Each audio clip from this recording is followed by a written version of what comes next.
ఆటపాటలతో కూడిన చదివే ఉన్నత స్థితికి చేర్చడానికి దోహదపడుతుందని గోపాలపురం ఎమ్మెల్యే మద్దిపాటి వెంకటరాజు అన్నారు.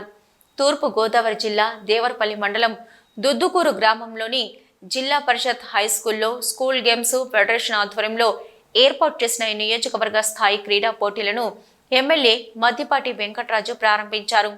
అనంతరం పాఠశాల ఆవరణలో ఏర్పాటు చేసిన సభలో ముఖ్య అతిథిగా పాల్గొని విద్యార్థులను ఉద్దేశించి మాట్లాడారు. ఒత్తిడి లేని విద్య ద్వారానే మెరుగైన ఫలితాలు సాధించడం సాధ్యమని అన్నారు.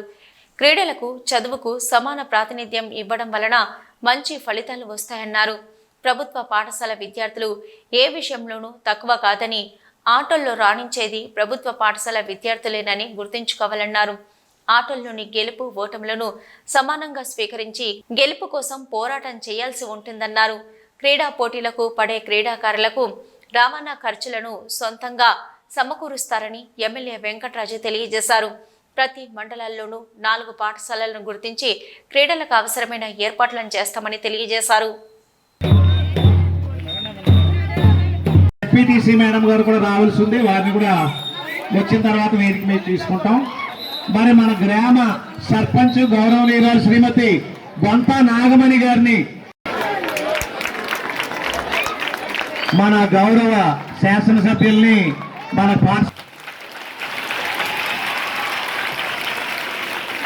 అదేవిధంగా రేపు దసరా దాటిన తర్వాత సంక్రాంతి వరకు ప్రతి స్కూల్లో కూడా ఆటల పోటీలు పెట్టబోతున్నాం. ఇప్పుడు పీడి గారు మంచి పాయింట్ చెప్పారు. నేను కూడా అదే ఆలోచిస్తున్నాను. అన్ని ఆటల మీద మనం ఫోకస్ పెడితే మనం విజయం సాధించలేకపోవచ్చు. మనకుండే వనరులు అవకాశాలు బట్టి మీరు 4 గేమ్స్ అని చెప్పారు. ఈ గోపాలపురం నియోజకవర్గంలో 4 గేమ్స్కి అంతర్జాతీయ స్థాయిలో ఆడడానికి 4 గ్రౌండ్లు ప్రిపేర్ చేద్దాం. అంటే 4 స్కూల్స్ సెలెక్ట్ చేద్దాం.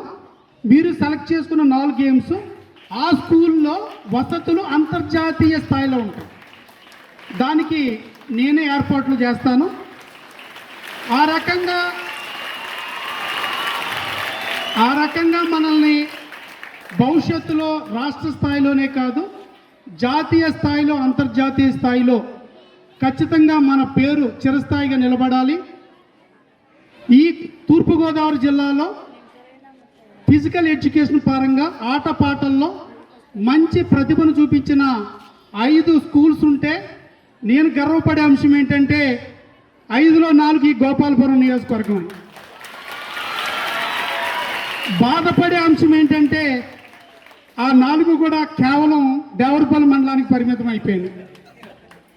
కాబట్టి తో కూడిన చదువే మనం జీవితంలో చాలా ముందుకు తీసుకెళ్తుంది.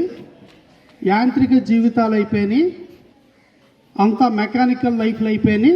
ఎవరికి ఖాళీ లేవు, అందరూ చాలా బిజీగా ఉన్నారు.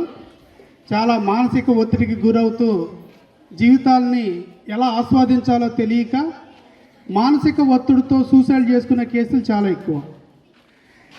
నాకు తెలిసిన ఒక మంచి ఆఫీసర్ కూడా వాళ్ళకి ఒక మెడిసిన్ చదువుతున్న, డాక్టర్ చదువుతున్న అమ్మాయి కూడా బాయ్ ఫ్రెండ్ ఏదో చిన్న మాట అన్నాడని సూసైడ్ చేసుకున్నారు. తను ఒకసారి కలిసినప్పుడు ఆ విషయం చెప్తే నాకు చాలా బాధ అనిపించింది. ఆ తండ్రి చావు చివరిదాకా వచ్చాడు. అంటే ఆ బిడ్డ మరణాన్ని తట్టుకోలేక మళ్ళీ జీవితంలో కొనసాగలేక ఆ సంఘర్షణలో మరణం దాకా వెళ్ళొచ్చాడు తను కూడా. అంటే మనం తీసుకునే నిర్ణయాలు మన జీవితాలనే కాదు, మన చుట్టూ ఉండే వారి జీవితాల్ని, మన తల్లిదండ్రుల జీవితాలను కూడా ప్రభావితం చేస్తాయి. ఎప్పుడైతే మనిషి మానసికంగా దృఢత్వంగా ఉండగలుగుతాడో అతనే విజయాలు సాధించగలుగుతాడు. దానికి ప్రధాన భూమిక పోషించేదే ఆటలు. మన దౌర్భాగ్యమో దురదృష్టమో తెలియదు కానీ ఈ రోజున మన పిల్లలకి ఎల్కేజీలోంచే ఐఐటి, ఈ జేఈఈ, ఇంకేదో చదివేయాలనే కోర్సుల ఒత్తిడిలో పిల్లల్ని ఎంతసేపు పుస్తకాలకు పరిమితం చేస్తున్నాం.